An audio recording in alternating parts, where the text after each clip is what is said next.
Simon Woodhouse is a chef with a dream. He's renovated a leaking fishing boat and sailed it to France. He spent the last 3 months discovering the delights of French regional cooking. And now he's arrived in Paris, where he's about to open the boat as a floating restaurant. This is the story of the floating kitchen.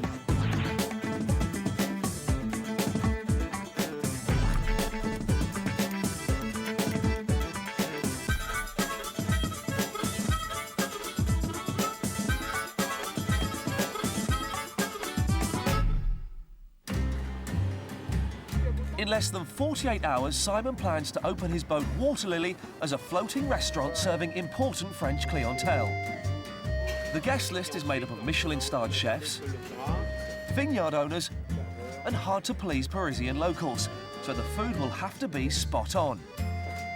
And if he doesn't impress on the first night, the restaurant will be deemed a failure. Put your pins out, isn't it? Pins out. Since arriving in Paris, things have gone from bad to worse. He finally got his mooring permit, only to be told to move the boat under a bridge, obscuring the magnificent view of Notre Dame Cathedral. It just doesn't feel right.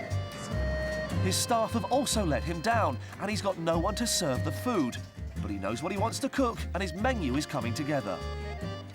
I'll do what I do best, which is go and buy some ingredients and try and tell the story of this journey with what I buy on Monday.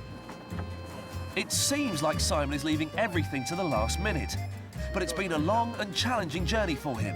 He's exhausted and he's only got one shot at this. It's now or never.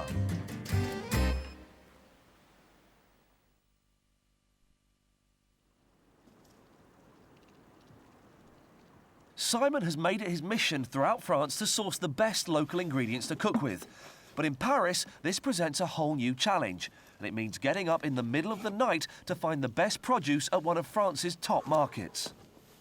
Market traders get up this time of day. I'm going to Rungis market to get some lists into people and go find the produce for tomorrow night. The Rungis market, just outside Paris, is the biggest meat, fish and veg market in Europe. It's a bit big, isn't it? The reason to come here is because this is the top of the food chain as far as buying. The fish is out to sea, it's here. Now it gets out to the wholesalers around France, then to the small fishmongers, then to the tables.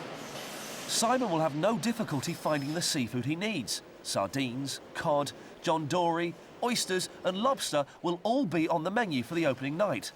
The problem is they're sold by the box. And all these stalls are merchants, and the size of the merchants, 1, 2, 3, 4, 5, 6, 7 bays there for this merchant. And I want 20 sardines. They're selling them by the palletful. Simon's going to have a big problem if he can't persuade the traders to split up their boxes. C'est impossible pour moi pour acheter le petit. And I'm not going to buy a case of sardines because it's just pointless. You just wouldn't even touch the sides of them. But eventually he persuades one of them to at least have a look at his shopping list. And worried that this Englishman could get lost in such a vast marketplace, he's taken Simon under his wing.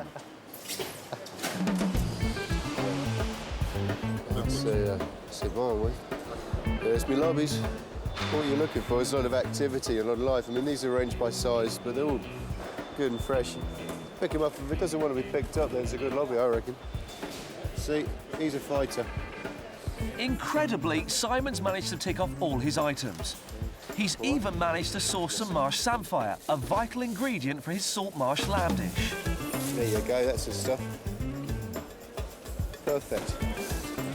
Simon's got all the fish he needs, but that's just the beginning. Next stop, poultry. Oh, this is just a haul of chicken with all the traders either side, and then they've got stocks behind them. It's huge. Simon's on the lookout for quails, pigeons, ducks and foie gras. I need quails, but I don't need that many, and they only sell them by the case. Foie gras I need. I can't afford a case of it, much as I'd like. There's my pigeons. He's found some foie gras and it looks and feels very fresh. And luckily, this vendor sells in small quantities. Ah oui. Ouais, 6 pièces comme ça? Oui. possible. It's so important to me to come here now, or to pop into markets, or keep in touch with the market. So through the year, you pick up your seasons, you sort of see what's coming good. You're talking to the guys at the sort of top of the food chain, and it translates right down your menu, I think, anyway. But if you're interested in food, you should be here. You should be looking at where it comes from, I believe. Simon's managed to source his quails, pigeons and duck from the same vendor. But with his budget tight, is he getting value for money? Fantastic. Well, that's just 70 quid, I think I've just spent. Yeah, that's a fair price. What to me is the right price. Cool. With his poultry sorted, Simon heads for a much-needed coffee. He may be an Englishman in a French market, but at least here he fits right in. Hello, chocolate and a coffee. It's now just 5:10. I started this morning at 2:30 to get here. I can see why they're all in there having coffee when they start that time of day. One of Simon's signature dishes is venison, and the meat section of the market is as baffling as the others. It's a labyrinth of cuts and joints, and to an outsider, searching for one item is a daunting task. This gives you some idea of the size of this place. Look at the volume of meat that's getting moved through in a single day. Oh, you're chevrolet. And he just can't find any venison. He's in desperate need of some help, so he's gone back to the guy in the poultry section for advice. What did she say? What's just happened is I asked if they had any chevrolet, deer, for one of my dishes. And they said, no, it's not possible. It's not possible in France, it's a long season. We've got this stuff. It doesn't count though, it's not French. It's Scottish, it's perfect. Let's see what cool. It's 7:30 in the morning and I'm knackered already. I've been up all night now, it feels. Here in Paris, everything has to be brought to the customer. So this is the big boys playing. And it's phenomenal. It's a city in itself. It's just an incredible place. He may be tired, but it's a fantastic start to the day for Simon. And back at the boat, he can now put the final touches to his menu. And there's more good news on the way when Matthew turns up. He's the maitre d' from La Mijon, Simon's favourite Parisian restaurant. Good to see you. Glad you turned up. He's offering to help out tomorrow night for free, and he's also brought along 2 waitresses. It's a godsend, and Simon's plans are back on track. What would you like about the wearing? If you could wear all black. Yeah. I mean, these are just black. Yeah. Black and black, and then we'll buy some tablier. Yeah. White. White. Just simple. Okay, simple like that. Okay. It's a perennial problem finding the right staff, the key staff, and I think I've just found 2 stunners. No problem. Cheers, guys. Sorted. Bye. Take care. Bye-bye. With everything dropping into place, it means that Simon can finally concentrate on the cooking. The opening night will be his final test, and he'll be cooking for influential French chefs, wine producers and food connoisseurs, so he's got to get it right. This is for the dish that we made up at my mate John Louis' house. The 4-course menu will be a reflection of his epic journey through France. And he's never been one to make things easy.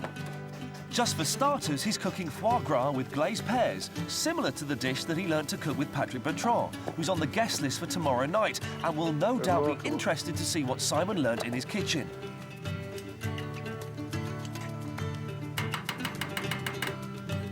There are also separate fish and meat courses that include the saltmarsh lamb he cooked for Roland the Shepherd when he first arrived in France, and sardines with roasted pepper polenta that he cooked for wine producer Michel Laroche in Chablis. Hello, little lobsters. And, to add a little British flavour, one of his speciality dishes is lobster with calvados and Cornish clotted cream. A total of 17 dishes. It's a huge undertaking for such a small kitchen. But it's not the size of his kitchen he's worried about. It's the sheer heat generated by his cooker and the lack of ventilation. Add to that the fact that Simon is exhausted and he'll be lucky to survive to the end of the night.